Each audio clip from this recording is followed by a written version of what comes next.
এই হচ্ছে চিজ ডিমের চপ।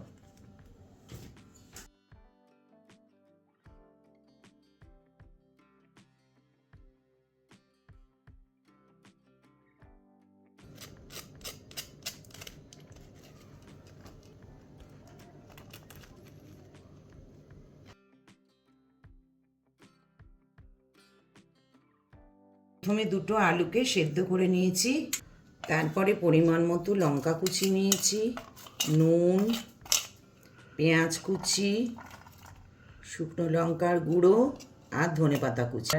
দুটো ডিমকে সেদ্ধ করে নিয়েছি, কুসুমগুলো নিয়ে নেব।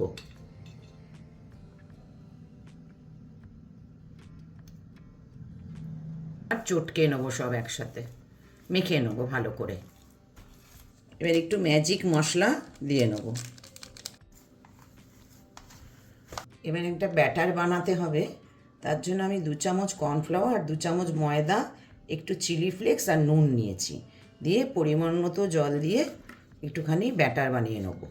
ব্যাটারটা ঠিক এই রকম হবে, এইরকম। এবার আস্তে করে এরমভাবে গোল করে বল করে নেবো, হাতে তেল মাখিয়ে।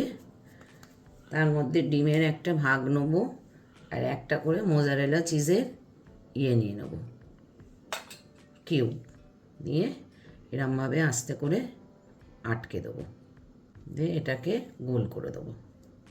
এবার এরমভাবে ঠিক এরমভাবে করে নিতে হবে। এবার বিস্কুটের গুঁড়ো না নিয়ে আমি কি করেছি, সিমুইকে একদম গুঁড়ো করে নিয়েছি, যেটা আমরা ভার্মিসিলি বলে থাকি। এবার এটাকে কোট করে নেবো।